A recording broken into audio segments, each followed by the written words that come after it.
आज हम देखते हैं कि माता रमाबाई एक साड़ी नहीं पहन पाई, लेकिन आज इस भारत देश की तमाम महिलाएं, मैं कहूंगी 1000 रुपए से लेकर 10,000, 20,000, 50,000, यहाँ तक कि 1-1 लाख रुपए की साड़ियां पहन रही हैं। वो किसी और की देन नहीं, बल्कि वो देन उस त्याग की मूर्ति माता रमाबाई की है, जिसने अपने तन पर साड़ी ना पहनकर बल्कि आज आपको हजारों लाखों रुपए की साड़ियां पहना दी हैं। रमा, ऐसा नहीं है कि मैं तेरा श्रृंगार नहीं कर सकता, ऐसा नहीं है कि मैं तुझे सोने से नहीं सजा सकता, ऐसा नहीं है कि मैं तुझे अच्छी अच्छी साड़ियां दिला नहीं सकता, लेकिन रमा, उससे पहले जिम्मेदारी मेरी उस समाज को सजाने की, उस समाज को सोने के आभूषण पहनाने की, उस समाज के उद्धार के लिए है।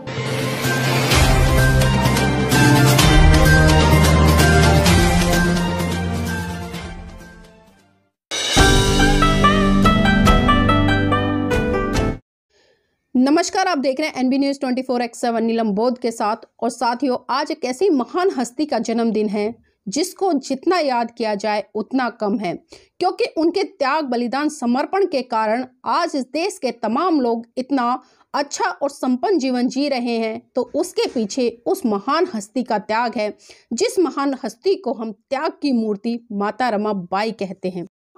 एक कामयाब पुरुष के पीछे एक औरत का हाथ होता है। अगर इस बात को किसी महिला ने चरितार्थ किया है तो वो है त्याग की मूर्ति माता रमाबाई। अगर माता रमाबाई का त्याग, समर्पण, बलिदान परम पूज्य बाबा साहब के लिए नहीं होता और परम पूज्य बाबा साहब का बलिदान इस देश के लिए नहीं होता, तो इस देश का संविधान नहीं बनता, और इस देश का संविधान नहीं बनता तो इस देश के तमाम लोगों को हक अधिकार नहीं मिलते, और खासकर इस देश की महिलाओं को वो तमाम अधिकार नहीं मिलते जिन अधिकारों से इस देश की महिलाओं को मनुस्मृति जैसे ग्रंथों के कारण उनके हक अधिकारों को छीनने का काम किया जाता था।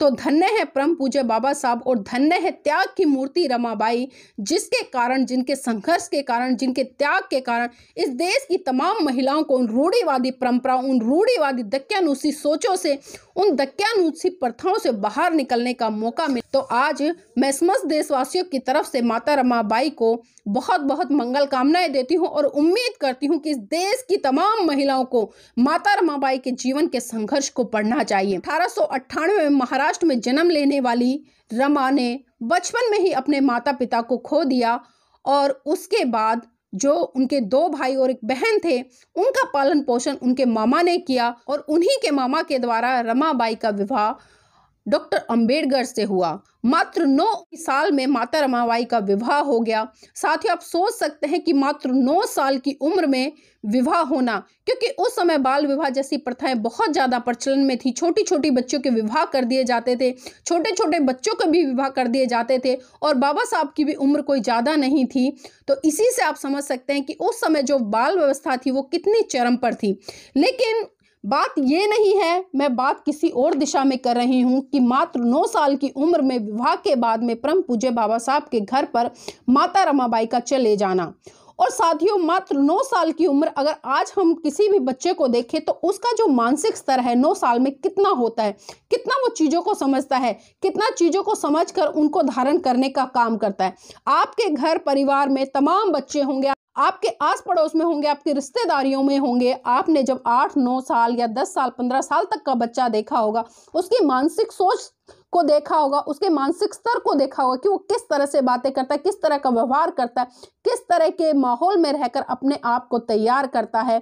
लेकिन धन्य है माता रमाबाई, जो मात्र 9 साल की उम्र में, मैं कहूँगी कि जब उनका मानसिक विकास अच्छे तरीके से हो रहा था, तो उन्होंने बहुत बड़ी बड़ी बातों को बड़े ही साधारण तरीके से समझा, और उसका कारण कोई और नहीं था साथियों, उसका कारण परम पूज्य बाबा साहब थे।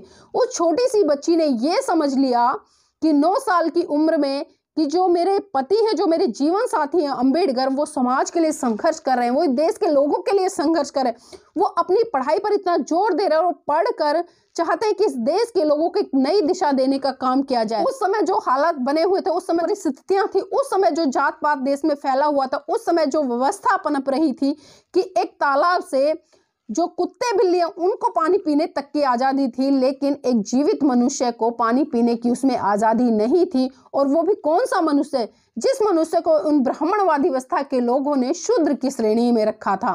तो आप सोच सकते हैं उस छोटी सी बच्ची के लिए, जिसकी उम्र 9 साल की थी, इन चीज़ों को समझना कितना कठिन रहा होगा। लेकिन इतनी कठिनाइयों के बाद भी, इतनी बड़ी बड़ी बातों को भी माता रमाबाई ने बड़े आसानी से समझा। और समझा ही नहीं, उन चीज़ों को मनोसात करके परम पूज्य बाबा साहब के साथ उन्होंने कंधे से कंधा मिलाकर चलने का काम किया। और साथियों, जिस तरह से माता रमाबाई जब परम पूज्य बाबा साहब के साथ में जीवन यापन कर रही थी, उन्हें तमाम कठिनाइयों से जूझना पड़ा, तमाम पीड़ाओं से उन्हें गुजरना पड़ा, तमाम संघर्ष उन्होंने अपनी छोटी सी उम्र में झेले। और जब परम पूज्य बाबा साहब बाहर विदेश में पढ़ाई करने के लिए चले गए, तो उस समय माता रमाबाई का जो परिवार था उसकी दयनीय स्थिति क्या थी आप भली भांति समझ सकते हैं, क्योंकि कमाने वाले पुरुष ही हुआ करते थे। लेकिन माता रमाबाई ने कभी भी इस चीज़ की परवाह नहीं की कि बाबा साहब कमा कर लाएंगे या मुझे वहाँ से पैसा भेजेंगे तभी घर की आजीविका चलेगी। लेकिन माता रमाबाई ने साथियों अपने संघर्षों के कारण और अपनी सूझबूझ और उस तार्किक बुद्धि का परिचय देते हुए बाबा साहब को कभी भी शिकायत नहीं की। और उन्होंने अपने बच्चों को भी पाला, लेकिन वो कहाँ तक कर पाती, कहाँ तक उन चीज़ों को संजो पाती। उनके जीवन में लगातार एक के बाद एक बहुत सारी समस्याएं उत्पन्न होती रही। और माता रमाबाई ने साथियों 4 बच्चे अपने भूखमरी में, दवाई के अभाव में, कुपोषण के अभाव में खो दिए। और उस समय खोए जब परम पूज्य बाबा साहब विदेश में पढ़ाई कर रहे थे, और उन्होंने उनको खबर तक नहीं दी, क्योंकि वो अच्छी तरह से जानती थी कि अगर बाबा साहब को पता चल गया वो अपनी पढ़ाई छोड़कर वापस भारत लौट आएंगे।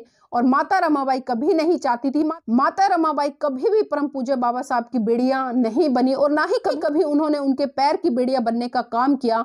तो साथियों, बहुत महान थी माता रमाबाई। और आखिर आज ऐसी क्या जरूरत है कि मैं उनको लेकर चर्चा कर रही हूँ, उनके बारे में चर्चा कर रही हूँ। साथियों, बहुत जरूरत है, बहुत जरूरत है, क्योंकि हम हमेशा अक्सर कहते नजर आते हैं कि बाबा साहब ने ये किया, माता रमाबाई ने ये किया, या अन्य महान पुरुष ने ये किया। लेकिन आज आखिर हम क्या करें, सवाल ये है, क्योंकि हमारे महान पुरुष जितना करके गए शायद वो हम नहीं कर सकते, लेकिन हाँ, उनके कुछ बराबर कर सकते हैं, उनका अंश मात्र कर सकते हैं।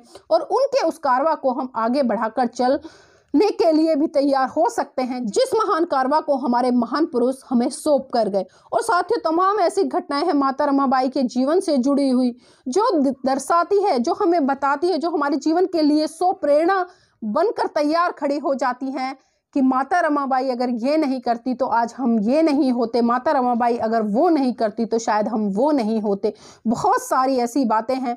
और साथियों, जिस तरह से एक महिला के लिए, खासकर जब उसके बच्चे भूख से मर रहे हों, दवाइयों के अभाव में मर रहे हों, आप सोच सकते हैं कि उस समय उस महिला की जो मानसिक स्थिति है वो कैसी होगी। आप खुद आकलन कीजिए, आपके घर परिवार में भी बच्चे हैं, जब आपके बच्चे को सर्दी जुकाम, यहाँ तक कि बुखार भी हो जाए, आप कितनी पीड़ित हो जाती है, आप कितनी तिलमिला जाती हैं, और आपकी जो मनोस्थिति है बहुत ज़्यादा खराब हो जाती है। और आप तुरंत ही अपने बच्चों को अच्छे से अच्छे डॉक्टर के पास लेकर जाती हैं, अच्छे अस्पतालों में एडमिट कराती हैं, ताकि आपके बच्चे तुरंत अच्छे हो जाएं और आपकी जो मानसिक पीड़ा है वो कम हो जाए।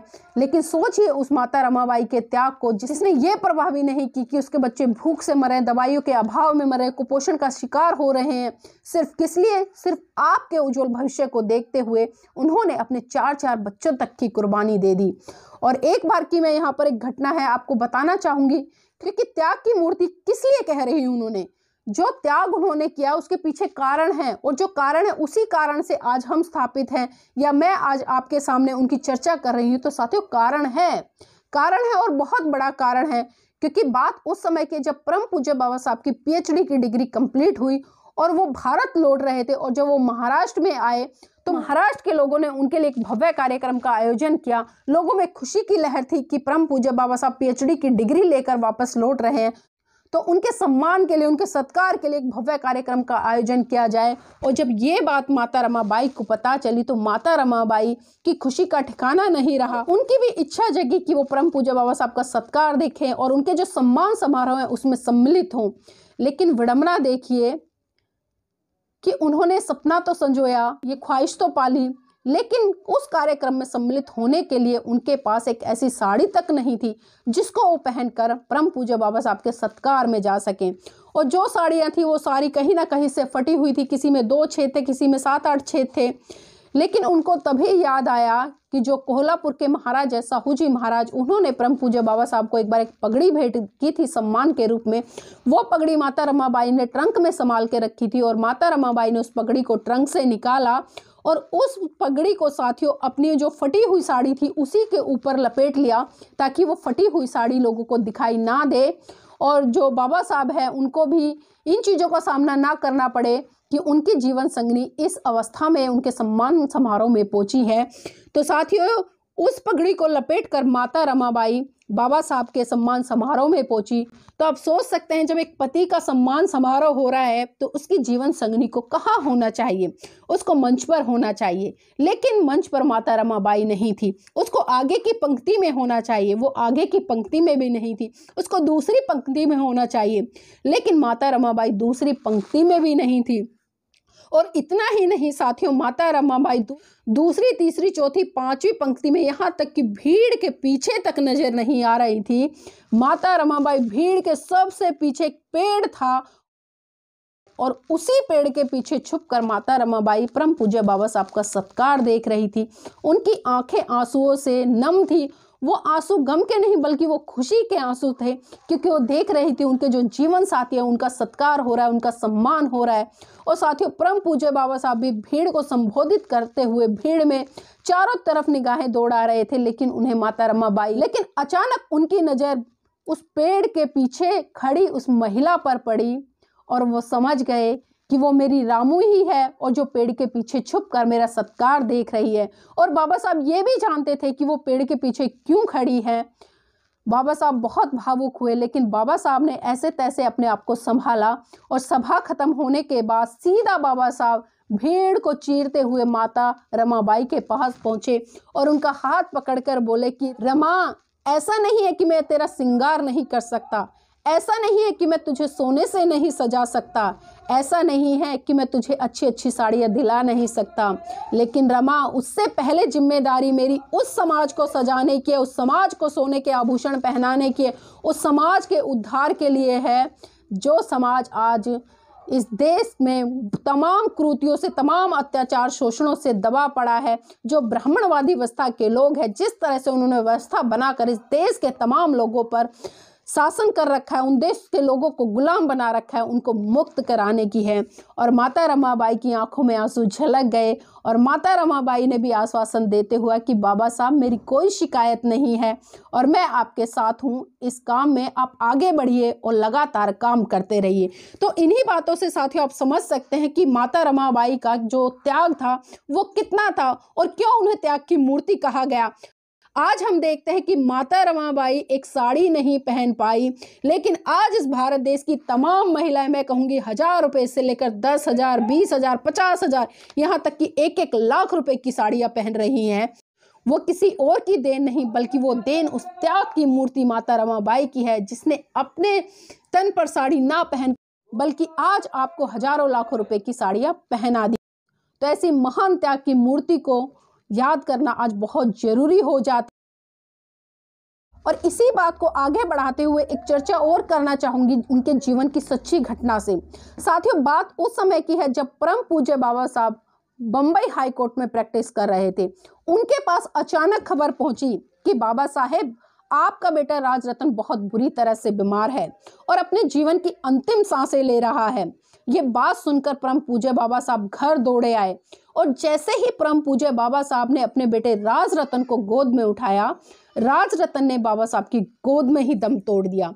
और ये मंजर देखकर माता रमाबाई बिलक बिलक कर रोने लगी और साहब का कॉलर पकड़कर कहने लगी कि साहेब बस कीजिए, बस कीजिए साहेब, बस कीजिए।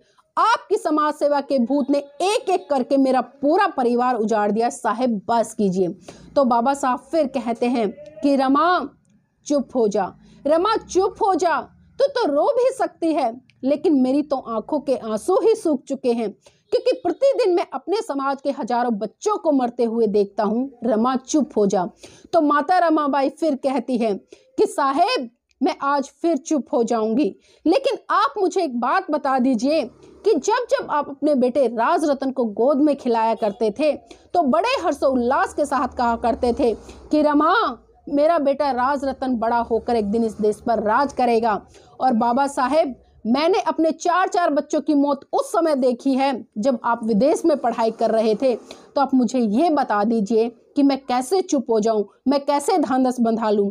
तो बाबा साहब कहते हैं कि रमा, मैं इस देश में एक दिन ऐसा काम करके जाऊंगा कि हर रमा की कोख से जन्म लेने वाला राज रतन इस देश पर राज करेगा, इस देश पर राज करेगा। और वो राज परम पूज्य बाबा साहब साथियों हमें संविधान में देकर गए। एक वोट देने तक से लेकर एक शासक बनने का अधिकार, एक राष्ट्रपति बनने का अधिकार, एक प्रधानमंत्री बनने का अधिकार, एक मंत्री बनने का अधिकार, एक विधायक बनने का अधिकार, एक पार्षद बनने का अधिकार, ये तमाम अधिकार परम पूज्य बाबा साहब हमें संविधान में देकर गए। और उसके पीछे जो त्याग, समर्पण, बलिदान किसी का रहा तो वो रहा त्याग की मूर्ति रमाबाई का। क्योंकि माता रमाबाई अगर अपने जीवन को समर्पित नहीं करती परम पूज्य बाबा साहब पर, तो बाबा साहब नहीं बनते। और बाबा साहब नहीं बनते तो इस देश का संविधान नहीं लिखा जाता। और इस देश का संविधान नहीं लिखा जाता तो इस देश के दबे कुचले, इस देश के प्रधानमंत्री नहीं बनते, इस देश के राष्ट्रपति नहीं बनते। तो साथियों, सत नमन है उस त्याग की मूर्ति को। और तमाम उनके जीवन से बहुत सारी ऐसी घटनाएं हैं जिन पर मैं चर्चा करना चाहूं तो साथियों कई दिन बीत जाएंगे। लेकिन सलाम करती हूं मैं उस त्याग की मूर्ति माता रमाबाई को, जिसने कि परम पूज्य बाबा साहब के हर कदम पर कदम मिलाकर साथ दिया और उनके हर बात को अपनी बात समझकर मनोसात किया। और उनके हर सुख दुख में साथ खड़ी रही उस चट्टान की तरह, जो कितनी भी आंधी आए, कितने भी भारी से भारी तूफान आए, लेकिन वो कभी उस चट्टान को हिला नहीं पाई। और वही वजह है कि आज हम इतना अच्छा जीवन यापन कर रहे हैं। तो इसके पीछे साथियों उस त्याग की मूर्ति माता रमाबाई का बहुत बड़ा योगदान है। तो उम्मीद करूंगी साथियों कि आप अपने घर की महिलाओं को माता रमाबाई के त्याग से जरूर रूबरू कराएं। बताएं कि इस देश में ऐसी ऐसी महिलाएं रही हैं जिन्होंने अपना सब कुछ न्यौछावर कर आपके जीवन में आज जो रोशनी फैलाई है, आज जो आप ये जीवन जी रही हैं, वो उस त्याग की मूर्ति माता रमाबाई के कारण है। तो साथियों कमेंट के माध्यम से मुझे जरूर बताइएगा कि माता रमाबाई का ये संघर्ष, ये समर्पण और खासकर उनके जीवन संघर्षों से हमें कैसे प्रेरणा लेनी चाहिए और समाज के लिए हमें क्या करना चाहिए और देश की उन्नति में हमें किस तरह से उनके विचारों को प्रचार। जिस भी साथी ने अभी एनबी न्यूज़ को सब्सक्राइब नहीं किया तो इसको सब्सक्राइब कर ले और ज़्यादा से ज़्यादा इस वीडियो को शेयर करें ताकि मेरा मनोबल आगे बढ़ता रहे और इसी तरह की वीडियो मैं आप तक पहुंचाती रहूं। जय भीम, नमो बुद्धाय।